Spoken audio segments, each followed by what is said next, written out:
अमर bell. ओ यार, बयानात और करारदादों को छोड़ दो। अखबारी बयानात की वैल्यू क्या होती है? आज उनके 4 बयानात शाया हो रहे हैं, कल को हमारे 8 शाया हो जाएंगे। मैंने नियाज़ी के बयान की बात इसलिए की कि तुम्हें चैमर के नाम नेहाद इत्तेहाद के बारे में बता दूं, जिसके बारे में तुम फिक्रमंद हो। अच्छे खासे इख्तलाफात हैं कासिम और नियाज़ी के ग्रुप में, और जूं जूं वक्त गुजरेगा ये बढ़ेंगे। इसलिए मैं नहीं समझता कि स्ट्राइक या जुलूस की नौबत आ सकती है। हुमायूं के लहजे में लापरवाही थी।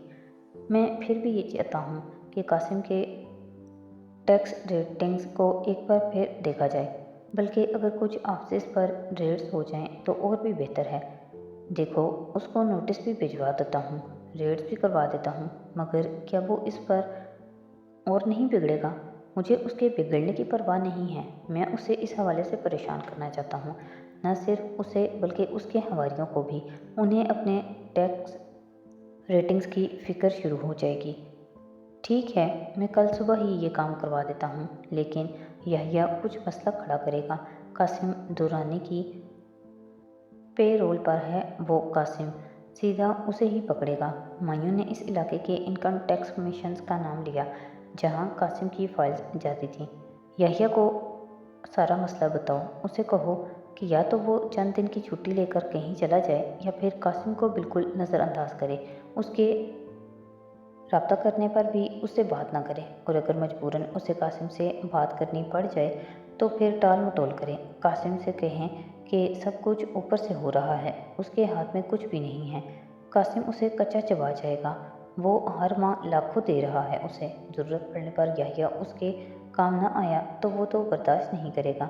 मैं यही करता हूँ कि यहिया को छुट्टी लेने पर मजबूर करता हूँ। हुमायूं ने कहा, ठीक है, जो भी चाहो करो, मगर जल्दी करो। और मुझे कासिम दुरानी के इनकम टैक्स रेटिंग्स की कुछ कॉपीज़ चाहिए। क्यों? प्रेस के लिए। मगर वो तो कॉन्फिडेंशियल होती हैं। मैं तुम्हें दे भी दूँ तो प्रेस वाले एतराज़ करेंगे, उन्हें शक होगा, और फिर वो वाकई समझेंगे कासिम के दामों में हकीकत है और ब्यूरोक्रेसी उसे परेशान कर रही है। इनकम टैक्स वाले जानबूझकर इस वक्त टैक्स के मामले के गड़े मुर्दे उखाड़ कर सामने ला रहे हैं। हुमायूं, वो सब मैं देख लूँगा। प्रेस में हैं कुछ मेरे जानने वाले, वो सब कुछ संभाल लेंगे। अयाज हैदर ने लापरवाही से कहा, ओके, मैं फिर कल तुमसे दोबारा कांटेक्ट करता हूँ और तुम्हें आगे की सूरत हाल बताता हूँ। लेकिन मैं तुम्हें बता दूँ कि उसके टैक्स के मामलात इतने ख़राब हैं कि उसे बचाने के लिए ब्यूरोक्रेसी के अंदर के बहुत से लोग सामने आ जाएंगे, जिनकी मदद से उसने पिछले 20-25 साल में टैक्स बचाया है। फिर तुम्हें भी खासी मुखालफत का सामना करना पड़ सकता है। हुमायूं ने अपने खदशे से आगाह किया, मुझे उसके टैक्स के मामलात ठीक करवाने में कोई दिलचस्पी नहीं है। मैं सिर्फ अपने बेटे और उमर को इस मामले से निकालना चाहता हूँ। कासिम इस तमाशे को ख़त्म करे। मैं उसके टैक्स अफेयर्स को भाड़ में फेंक दूंगा, और ये चीज़ तुम उनको बिग विंग्स को अच्छी तरह समझा सकते हो। अयाज ने कहा, तुम्हारा क्या ख्याल है, ये सब कितने दिन चलेगा? हुमायूं ने कुछ सोचते हुए पूछा, मुझे कोई अंदाज़ा नहीं। ये तो कासिम और जस्टिस नियाज के स्टेमिना पर मुनहसर है। अयाज हैदर ने कहा, कासिम को तो इस तरह काबू कर लोगे, लेकिन जस्टिस नियाज के लिए क्या करोगे? हुमायूं ने पूछा, जस्टिस नियाज के बारे में खासी खबरें हैं मेरे पास, तुम्हारे काफ़ी काम आएंगी। इंसाफ बेचने में खासी शोहरत हासिल है उस आदमी को।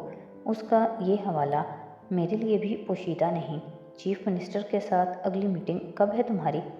उसके बारे में मुझे पता है। वो कोशिश कर रहे हैं कि मुझे और जस्टिस नियाज को आमने सामने बिठाकर मामलात तय करवा दें। फ़िलहाल जस्टिस नियाज उस पर रजामंद नहीं है। उसका मुतालबा है कि पहले अब्बास और उमर को मुअत्तल किया जाए, इसके बाद फिर कुछ तय होगा, और मैं इन दोनों का सर्विस रिकॉर्ड ख़राब नहीं होने दूंगा। अयाज हैदर ने कहा, डोंट वरी, कुछ नहीं होगा। जस्टिस नियाज को वैसे भी लाइमलाइट में रहने का शौक है। हर 2-4 माह के बाद कोई न कोई इशू बना होता है उसने। इस बार प्रेस को पहले की तरह इस्तेमाल करेगा तो खासा पछताएगा। हुमायूं शकील ने फ़ोन बंद करने से पहले आखिरी जुमला अदा किया। अगले दिन शाम की फ़्लाइट से वो इस्लामाबाद चली गई। अयाज हैदर के ड्राइवर ने एयरपोर्ट पर उसे रिसीव किया, और फिर घर पहुंचने पर उसने अयाज हैदर की बीवी को अपना मुंतज़िर पाया। रस्मी एलेक्स लेक के बाद वो जान चुकी थी कि अयाज हैदर लाहौर में थे और उन्हें अभी चंद दिन वहीं रहना था। ایاز حیدر کی بیوی سے بات کر کے اسے یہ اندازہ ہو گیا تھا کہ وہ پچھلے کچھ دنوں کے واقعات میں علیزہ کی انوالومنٹ کے بارے میں کچھ نہیں جانتی تھی۔ انہیں صرف اتنا پتا تھا کہ لاہور والے گھر پر کچھ ڈاکوؤں نے حملہ کیا تھا اور کچھ عرصے کے لیے نانو اور علیزہ نے وہ گھر چھوڑ دیا ہے۔ مرمت وغیرہ ہو جانے کے بعد وہ دونوں واپس وہاں چلی جائیں گی۔ وہ علیزہ سے ہونے والے نقصانات کے بارے میں پوچھتی رہیں اور اپنے افسوس کا اظہار کرتے رہیں۔ لا اینڈ آرڈر کا تو تم پوچھو ہی مت۔ لاہور کے حالات تو خیر پہلے ہی خاصے خراب ہیں، مگر اب اسلام آباد بھی محفوظ نہیں رہا۔ ہر چوری اب پوش علاقے میں ہو رہی ہے۔ وہ چائے پینے کے دوران ان سے اپنے بے لاگ تبصرے سے نوازتی رہیں۔ علیزہ کوشش کے باوجود ان کی باتیں نہ توجہ سے سن سکی، نہ ہی گفتگو میں کوئی خاطر خواہ اضافہ کر سکی۔ پچھلی رات ابھی بھی پوری طرح اس کے حواس پر اثر انداز ہو رہی تھی اور رہی صحیح کسر اس وقت اس کی وہاں موجودگی پوری کر رہی تھی۔ ندامت، شرمندگی، بے بسی، پچھتاوا۔ وہ اپنی فیلنگز کو پہچان نہیں پا رہی تھی، نہ ہی انہیں کوئی نام دے پا رہی تھی۔ سجیلا ایاز کو بہت جلدی اس کی غائب دماغی کا احساس ہو گیا۔ تم آرام کرو، یقیناً تھک گئی ہوگی۔ علیزہ نے بے اختیار خدا کا شکر ادا کیا۔ تنہائی کے علاوہ اسے اس وقت کسی چیز کی ضرورت نہیں تھی۔ اگلے کئی دن وہ اخبار کھنگالتی رہی۔ عمر اور عباس کی بات بالکل ٹھیک تھی۔ کسی بھی اخبار میں جسٹس نیاز کے ساتھ فون پر کیے جانے والے اس کے انکشاف کے بارے میں کوئی بھی خبر نہیں تھی۔ وہ اندازہ نہیں لگا سکی اسے اس سے خوشی ہوئی تھی یا مایوسی۔ اگلے چند دنوں کے بعد ایاز حیدر اسلام آباد واپس آ گئے تھے۔ ان کے رویے سے علیزہ کو احساس نہیں ہوا کہ وہ کچھ بھی جانتے تھے۔ وہ کم از کم اس معاملے میں خدا کا شکر ادا کر رہی تھی۔ عمر اور ایاز نے اس معاملے میں اسے بچا لیا تھا، کم از کم وہ یہی سمجھ رہی تھی۔ ایاز حیدر کے گھر پر وہ ایک بہت لگی بندی زندگی گزار رہی تھی۔ ایاز اور سجیلا کی اپنی مصروفیات تھیں، وہ دونوں بہت کم ہی گھر پر ہوتے۔ علیزہ سارا دن گھر پر ٹی وی دیکھتے یا کتابیں پڑھتے ہوئے گزارتی یا پھر لانگ ڈرائیو پر نکل جاتی۔ رات کے وقت سجیلا اور ایاز حیدر اسے اکثر ان مختلف ڈنرز میں ساتھ لے جاتے جہاں وہ مدعو ہوتے۔ وہ دونوں بہت سوشل تھے اور بہت کم ہی کوئی رات ہوتی جب وہ کہیں نہ کہیں مدعو نہ ہوتے۔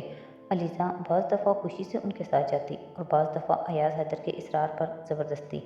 وہ دونوں آہستہ آہستہ اسے بہت ساری فیملیز کے ساتھ متعارف کروا رہے تھے۔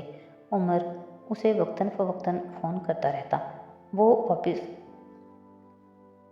کب جائے گی؟ وہ ہر بار اس سے ایک ہی سوال کرتی، بس کچھ دن اور۔ وہ ایک ہی جملہ دہراتا اور پھر کوئی اور بات شروع کر دیتا۔ پھر آہستہ آہستہ اس کی کالز میں آنے والا وقفہ بڑھنے لگا، لیکن ہر بار کال آنے پر اس کی آواز اور لہجے میں اتنی گرمجوشی ہوتی کہ علیزہ شکایت کرنا بھول جاتی یا شاید اگلی بار کے لیے ملتوی کر دیتی۔ وہ نانو اور شہلا سے بھی مسلسل رابطے میں تھی۔ اپنے رزلٹ کا بھی اسے شہلا کے ذریعے ہی پتہ چلا تھا۔ لاہور واپس جانے کے لیے اس کی بےتابی میں اضافہ ہو گیا تھا۔ عمر نے اسے مبارکباد دینے کے لیے فون کیا۔ ابھی کچھ ہفتے لگیں گے، وہاں کچھ مرمت ہو رہی ہے، اس لیے وہاں تو تم نہیں ٹھہر سکو گی۔ عباس کے ہاں ہی رکنا پڑے گا تمہیں، یا پھر تم میرے پاس آ جاؤ۔ عمر نے ایک بار پھر اس کے سوال پر کہا، نہیں، پھر میں یہیں اسلام آباد میں رہتی ہوں، لیکن آپ مجھے یہ تو بتا دیں کہ یہ مرمت کب ختم ہوگی؟ بہت جلد۔ میں جانتا ہوں تم واپس آنا چاہتی ہو، جیسے ہی وہاں کام ختم ہوا میں تمہیں بتا دوں گا، پھر تم آ جانا۔ عمر نے ایک بار پھر اسے یقین دہانی کروائی۔ علیزہ نے اسلام آباد آنے کے بعد عمر سے دوبارہ اس سارے معاملے کے بارے میں بات نہیں کی۔ اسے تجسس تھا اور اخبارات میں لگنے والی مختلف خبروں نے اس تجسس کو اور بڑھا دیا تھا، مگر وہ اپنے اندر اتنی ہمت نہیں پاتی تھی کہ عمر یا عباس سے اس ساری صورتحال کے بارے میں پوچھے۔ پھر یکدم اخباروں میں اس سارے معاملے کے بارے میں خبریں آنا بند ہو گئیں۔ کچھ دنوں کے بعد اسے پتہ چلا کہ عباس حیدر ایک سال کی چھٹی لے کر انگلینڈ کرمنالوجی کا کوئی کورس کرنے جا رہا تھا۔ اس کی چھٹی منظور ہونے سے پہلے اس کی پروموشن ہو گئی تھی۔ علیزہ کو اندازہ ہو گیا کہ جسٹس کا کیس ختم ہو چکا ہے۔ عمر بھی اپنے پہلے والے شہر میں ہی پوسٹڈ تھا۔ علیزہ کے احساس جرم میں کچھ اور اضافہ ہو گیا۔ باتیں یا دعویٰ کرنا بہت آسان ہوتا ہے، یہ کام کوئی بھی کر سکتا ہے، مگر سسٹم کو بدلنے کے لیے ایک چھوٹا سا قدم اٹھانا بھی آسان نہیں ہوتا۔ بہت عرصے پہلے عمر کی کہی ہوئی کچھ باتیں اسے بار بار یاد آئیں۔ جو تجزیہ اسے اس وقت اور خود غرضانہ لگا تھا، وہ اب کس قدر صحیح لگ رہا تھا، یہ صرف وہی جانتی تھی۔ چیزوں کو ناپسند کرنا اور بات ہے، उठा कर फेंक देना और ये हकीकत मान लेनी चाहिए कि कम से कम हमारी क्लास इस सिस्टम को बदलने की अहलियत, सलाहियत या शायद जुर्रत नहीं रखती। कोई भी शख्स इस टहनी को नहीं काटता जिस पर खुद सवार हो, और हमारी क्लास किसी दूसरे को ये सिस्टम बदलने नहीं देगी। कोई शख्स किसी दूसरे शख्स को भी वो टहनी काटने नहीं देता जिस पर वो सवार हो। ये यू मिस आई हिट वाली सूरत है। हमारी क्लास की खुशकिस्मती है, अभी तक हम किसी भी तरह रिसीविंग एंड पर नहीं पहुँचे। वो इस वक्त बाज़ दफ़ा उसकी बातों से इत्तफाक नहीं करती थी, बाज़ दफ़ा बहस करती या फिर नापसंदीदगी के इजहार के लिए खामोश हो जाती, और अब इन सारी बातों के बारे में सोच कर सिर्फ से शर्मिंदा होती थी। उसे शहबाज मुनीर वाला वाक़या अच्छी तरह याद था। इस वक्त उसे उमर से शिकायत हुई थी कि उसने अयाज अंकल से कंप्रोमाइज़ क्यों किया, सब कुछ प्रेस तक और कोर्ट तक क्यों नहीं ले गया। अब खुद अयाज हैदर के घर बैठे वो हालात की सितम ज़रीफ़ी पर हैरान होती। वो उमर से किसी भी तरह मुख्तलिफ साबित नहीं हुई थी। जब उसे अपनी ज़िंदगी ख़तरे में नज़र आने लगी तो वो भी कंप्रोमाइज़ करने पर मजबूर हो गई। ज़िंदगी बड़ी शर्मिंदा कर देने वाली चीज़ है। तुम, मैं या कोई भी, हम सब एक ही झूले में सवार हैं और कोई भी इसमें से उतरना नहीं चाहता, क्योंकि नीचे खड़े होकर दूसरों को आसमान तक पहुंचते देखना बड़ा सब्र आज़मा और तकलीफ़देह काम होता है। कम से कम मुझ में तो ये हौसला नहीं। उसे उमर की बातें अब समझ आ रही थीं। मैं तुम लोगों की बातों पर कतई यकीन नहीं कर सकता। तुम और तुम्हारे बेटे के पास झूठ के अलावा और कुछ है ही नहीं। जस्टिस नियाज़ चीफ मिनिस्टर की मौजूदगी की परवाह किए बगैर अयाज हैदर और अब्बास पर इश्तिआल के आलम में चिल्ला रहे थे। वो चारों इस वक्त चीफ मिनिस्टर की रिहाइशगाह पर मौजूद थे। अयाज हैदर और अब्बास बड़े सुकून और तहम्मुल का मुजाहिरा करते हुए जस्टिस नियाज़ के इल्ज़ामात और चीखो पुकार को सुन रहे थे। चीफ मिनिस्टर बार बार जस्टिस नियाज़ का इश्तिआल कम करने की कोशिश कर रहे थे। वो ये ना कर रहे होते तो शायद जस्टिस नियाज़ यकीनन अब तक अयाज हैदर और अब्बास के साथ हाथापाई कर रहे होते।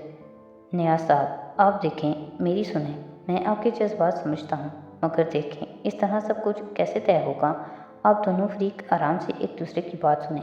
चीफ मिनिस्टर ने उनका पारा नीचे लाने की एक और कोशिश की। आप मुझे कह रहे हैं कि मैं बात सुनूं, मैं सब्र तहम्मुल का मुजाहिरा करूं। जस्टिस नियाज़ उसकी बात पर और मुश्तइल हुए। मेरा जवान और मासूम बेटा इसने मार दिया है, और आप कह रहे हैं कि मैं चिल्लाऊं भी ना। जस्टिस नियाज़ ने अब्बास को गाली देते हुए कहा। चंद लम्हों के लिए अब्बास के चेहरे का रंग बदला। सर, गाली न दें, गाली के बगैर बात करें। मैं आपकी बहुत इज्जत करता हूँ, लेकिन गालियाँ खाने के लिए हम लोग यहाँ नहीं आए हैं। अयाज हैदर ने यकदम जस्टिस नियाज़ को मुखातिब करते हुए कहा। तुम मेरे पूरे ख़ानदान को प्रेस के ज़रिए स्कैंडलाइज कर रहे हो। मेरे बेटे को घर से उठाकर तुम्हारे बेटे ने जाली पुलिस मुकाबले में मार दिया, और मैं तुम्हारे बेटे को गाली तक नहीं दे सकता। जो कुछ हुआ मुझे और अब्बास को उस पर अफसोस है, मगर जो कुछ आपके बेटे ने किया वो भी। जस्टिस नियाज़ ने गुस्से के आलम में अयाज हैदर की बात काट दी। क्या किया मेरे बेटे ने? बोलो, क्या किया था मेरे बेटे ने? मैं आपको बता चुका हूँ आपके बेटे ने क्या किया था। तुम बकवास करते हो, झूठ बोलते हो। मुझे ना बकवास करने की ज़रूरत है ना झूठ बोलने की। जब इंसान के पास सबूत और हक़ाइक़ हों तो उसे ये दोनों काम नहीं करना पड़ते। तुम और तुम्हारे सबूत और हक़ाइक़। मैं बेवकूफ़ नहीं हूँ। आपकी इस चीखो पुकार से तो आपकी कोई अक्लमंदी नहीं झलक रही। अयाज हैदर ने दूबदू कहा। मेरे बेटे ने घर आने के बाद मुझे सब कुछ बताया था। उसने मुझे कहा था कि उसने एक लड़की का सिर्फ ताक़ुब किया था अपने चंद दोस्तों के साथ। जस्टिस साहब ने कहा, जस्ट फॉर एंजॉयमेंट, और उसने उसे कोई नुकसान नहीं पहुंचाया।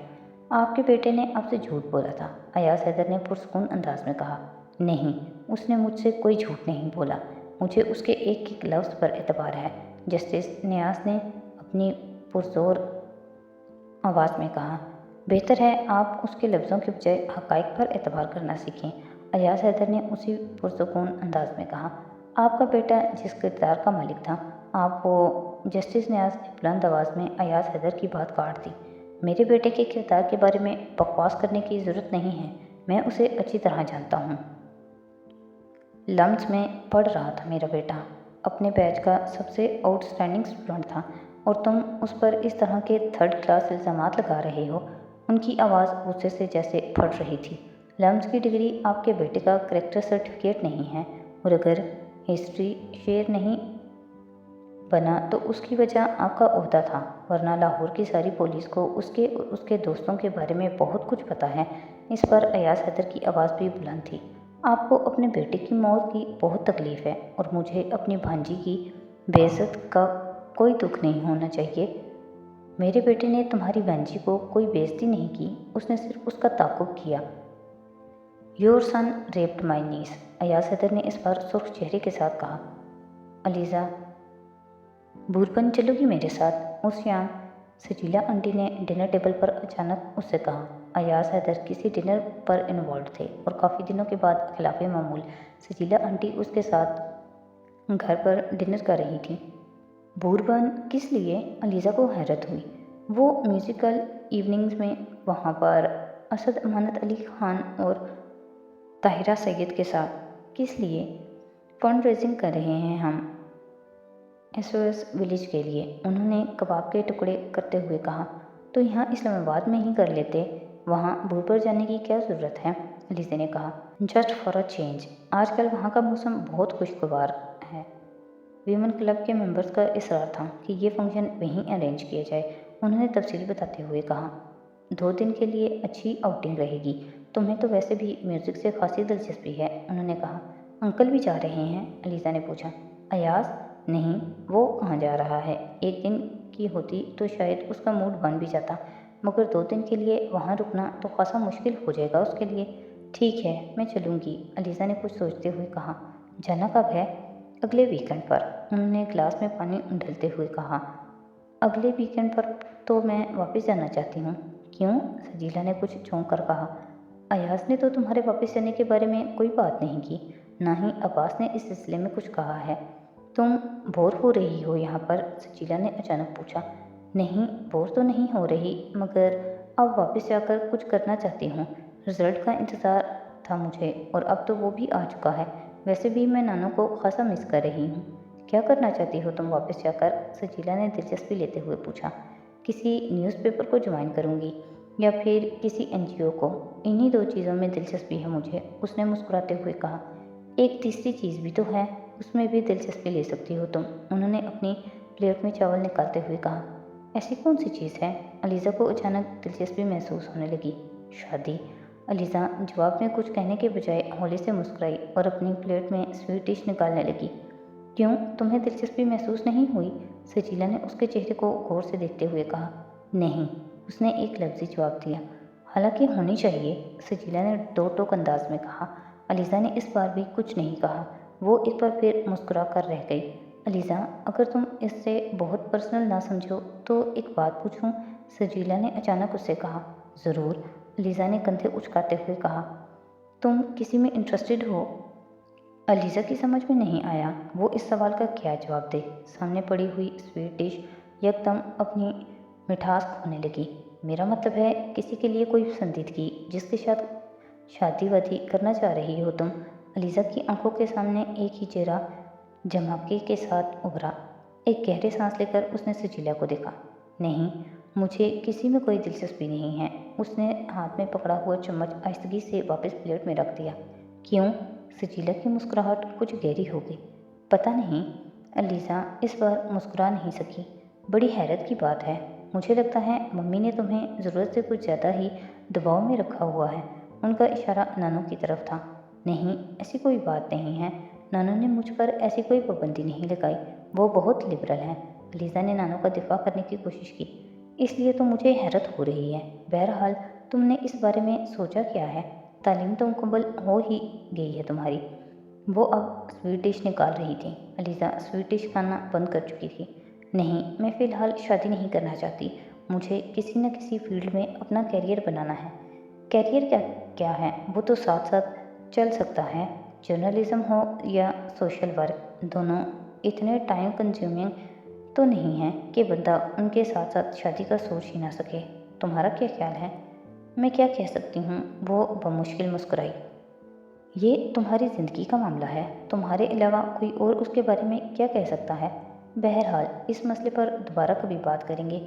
अभी तो मैं तुम्हें ये कहना चाह रही हूँ कि तुम 1-2 हफ्ते के लिए अपना क्याम यहाँ बढ़ाओ।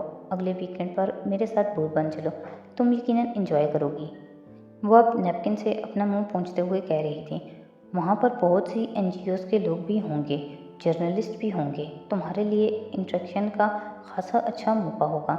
वो कह रही थी। अलीज़ा सिर्फ सर हिलाकर रह गई। सजीला अयाज खाना ख़त्म करके टेबल से उठ गई, लेकिन अलीज़ा वहीं बैठी रही। बहुत दिनों के बाद उसे एक बार फिर उमर याद आ रहा था। उसे अलीज़ा से रब्ता किए बहुत दिन हो गए थे। वो जानती थी वो वापस अपने शहर चला गया होगा और शायद अपने कामों में बुरी तरह फंसा होगा, या फिर शायद उसके पास कुछ और मसरूफियात होंगी। उसकी चंद लम्हे पहले की बेफिक्री अचानक ख़त्म हो गई। वो बहुत अजीब से एहसास से दो चार हो रही थी। डिनर टेबल से उठते ही वो जानती थी कि वो आज रात पुरसुकून नींद नहीं सो सकेगी। लाउंज से निकलते हुए उसकी नज़र अचानक फ़ोन पर पड़ी। लशोरी तौर पर वो अपने कमरे की तरफ जाते जाते वापस पलट आई। फ़ोन के पास आकर रिसीवर उठाते हुए उसने मकान की अंदाज में उमर के मोबाइल का नंबर डायल किया। मोबाइल खिलाफ मामूल ऑफ नहीं था। पहली बीप के साथ ही उसे दूसरी तरफ उमर की आवाज़ सुनाई दी। हेलो। उसने कुछ कहने के लिए मुंह खोला, लेकिन कुछ कहने से पहले ही उसकी आवाज़ हलक में दम तोड़ गई। उसने रिसीवर में उमर की आवाज़ के अलावा एक और आवाज़ भी सुनी थी। शाइस्ता इंग्लिश में उस निस्वानी आवाज़ ने उमर से सिर्फ एक जुमला कहा था। दोबारा वो आवाज़ सुनाई नहीं दी। वो एक जुमले के बजाय एक लफ्ज़ भी बोलती तो लीज़ा को उसकी आवाज़ को शिनाख्त करने में कोई दिक्कत न होती। हेलो, कौन बोल रहा है? उमर अब एक बार फिर कह रहा था। अलीज़ा ने कुछ कहे बगैर रिसीवर नीचे रख दिया। इससे पहले कि वो सोफे से उठती, फ़ोन की घंटी बजने लगी। सीएलआई पर मौजूद नंबर उमर का था। लीज़ा ने बेइख्तियार आंखें बंद कर लीं। उमर की हर हरकत रिफ्लेक्स एक्शन की तरह बेइख्तियार और तेज़ थी। वो कभी भी उससे छुप नहीं सकती थी। उसने यकीनन अपने मोबाइल पर अयाज हैदर का नंबर पहचान लिया होगा और उसे तवक्को होगी कि ये कॉल मैंने ही की थी। अलीज़ा ने रिसीवर उठाकर क्रटल से नीचे रख दिया। वो इस ज़हनी कैफियत के साथ उमर से बात नहीं करना चाहती थी। चंद मिनट वहीं बैठे रहने के बाद उसने रिसीवर वापस क्रटल पर रख दिया। लाउंज से निकलते हुए उसने मुलाजिम को हिदायत दी, ज़हीर, अगर उमर का फ़ोन हो तो उससे कह देना कि मैं बहुत देर पहले सो गई थी, मेरी उनसे बात मत करवाना। उसने मुलाजिम की हैरत को नज़रअंदाज करते हुए कहा। अपने कमरे में पहुंचकर वो सीधा बेड की तरफ जाने के बजाय खिड़की की तरफ बढ़ गई। खिड़की के पर्दे हटाकर वो बाहर लॉन में देखने लगी, जहाँ इक्का दुक्का जलने वाली रोशनियाँ उसे मुकम्मल तारीकी से बचा रही थीं। Omar, I will be back in a minute. Receiver पर सुनी जाने वाली आवाज़ एक बार फिर उसकी समातों में गूंज रही थी। उसे बाहर मौजूद सारी तारीकी अपने अंदर उतरती महसूस होने लगी। उमर के बारे में मेरा हर अंदाज़ा हमेशा गलत क्यों होता है? क्या मैं हमेशा इतनी ही बेवकूफ़ रहूँगी, या फिर शायद? वो मायूसी से अपने होंठ काटने लगी। मेरा ख्याल था जो डेथ उसकी ज़िंदगी से निकल चुकी है, मगर वो एक बार फिर आ गई है, या फिर वो शायद कभी कहीं गई ही नहीं। उसकी आंखों में नमी उतरने लगी।